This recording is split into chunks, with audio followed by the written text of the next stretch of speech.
어제 새벽 교통사고로 크게 다친 70대 남성.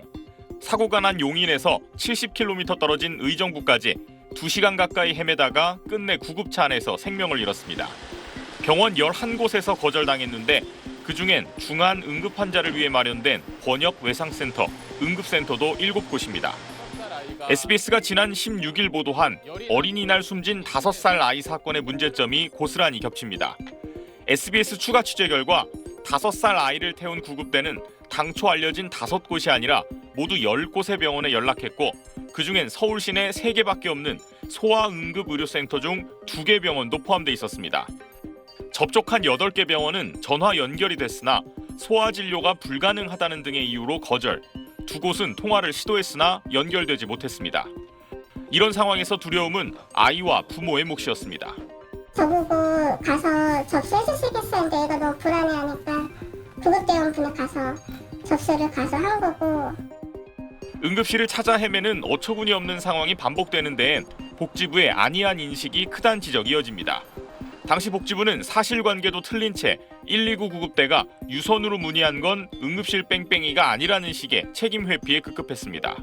실제로 상황 파악도 제대로 되지 않았다는 게 그게 문제라고 생각을 합니다. 복지부가 얼마나 안일하게 대하고 있는지를 알 수 있고요. 반복되는 비극, 상황 파악조차 제대로 못하는 복지부 태도에서 의미 있는 대책이 나올지 우려가 커집니다. SBS 김민준입니다. 지난 4월 중증 응급의료센터 확충대책 발표 한 달 만에 발생한 응급실 뺑뺑이 사망 사고에 정부 여당이 다시 머리를 맞댔습니다. 응급실 대부분이 경증 환자로 채워지는 걸 응급의료 위기의 핵심 원인으로 꼽았습니다. 이에 따라 병상이 꽉 찬 경우 경증 환자를 옮겨 중증 환자 자리를 만들고 경증 환자의 권역 응급의료센터 진료를 제한하기로 했습니다. 구급대는 경증 응급 환자를 지역 응급 의료기관 이하로만 이송하도록 하는 것을 원칙화하고 경증 환자를 뺏으라도 배정을 확보할 수 있도록 의무화하기. 구급대가 치료 가능한 병원을 찾아 헤매는 일이 없도록 일종의 관제센터도 만들기로 했습니다. 따로 전화를 돌리지 않아도 구급차에 태우는 순간부터 어느 병원에 병상과 의료진이 있는지 확인하는 체계를 구축하고 전 과정을 지휘 관리하는 지역 응급의료 상황실을 신설해 이곳에 지휘를 받아 옮긴 환자는 병원이 거부할 수 없도록 할 방침입니다. 중증 응급의료센터 의사의 수당 우선 지급 등 의료인력 확충과 지원 대책 강화 역시 속도를 내겠다고 강조했습니다. 국민의힘은 관련 법 개정과 예산 지원 확대에 적극 나서겠다고 밝혔는데 반복되는 비극을 막을 만큼 실효성이 있을지 지켜볼 대목입니다. SBS 안희재입니다. 이 내용 조동찬 의학 전문 기자와 더 짚어보겠습니다. 자, 이제 보건복지부 태도가 그동안 좀 국민 눈높이와 맞지 않는다 이런 지적이 있었는데 어떻습니까? 이번에 좀 달라진 건가요? 네, 전화 문의는 이른바 응급실 뺑뺑이가 아니라고 했었죠. 약간의 변화는 감지됩니다. 조기용 장관의 말 직접 들어보겠습니다. 네. 서울, 경기도, 수도권에까지 유사한 사건이 발생되고 있어 매우 안타깝고 송구스럽게 생각합니다. 이른바 응급실 뺑뺑이 문제를 응급 환자가 병원 찾느라 치료의 골든타임을 놓치는 것이 응급실 뺑뺑이라는 것 거듭 말씀드리겠습니다. 네. 이제 오늘 나온 또 이제 추가 대책 내용을 보면 증상이 좀 비교적 가벼운 환자들을 응급실에서 좀 퇴원시키더라도 중증 환자를 받겠다 이런 거잖아요. 이게 실효성이 있을까요? 네, 이게 효과를 보려면 경증 환자가 갈 곳부터 마련해야 합니다. 네. 보시는 게 지역 응급의료센터인데요. 심폐소생술실도 잘 갖춰져 있습니다. 그런데 텅 비어 있습니다. 병상이 25개인데 환자는 4명뿐입니다. 119가 대학병원이나 권역 외상센터 응급실에만 환자를 이송하도록 해놔서 지역 응급의료센터는 놀고 있는 겁니다.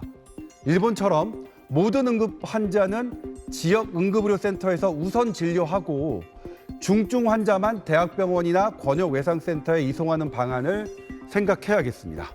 그리고 이제 또 하나 이제 짚어볼 게 응급실에 이제 119에서 전화를 했을 때 이제 전화로 환자를 못 받는다 이렇게 전화를 거절하는 경우가 계속 있잖아요. 네. 이거는 책임이 없는 겁니까? 응급실이 만실일 때 전화로 진료 못한다고 하면 아무런 책임이 없습니다.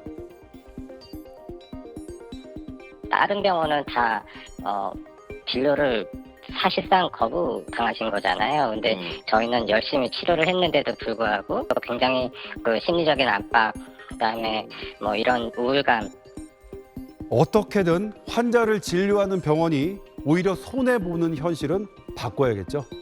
네, 그리고 이제 저희가 전해드렸던 이 숨진 5살 아이의 유족과 마지막으로 이제 진료했던 병원 이쪽에서 이제 둘이 만났다고 하던데 분위기가 좀 어땠습니까? 해당 병원 의료진이 전한 얘기 들어보겠습니다.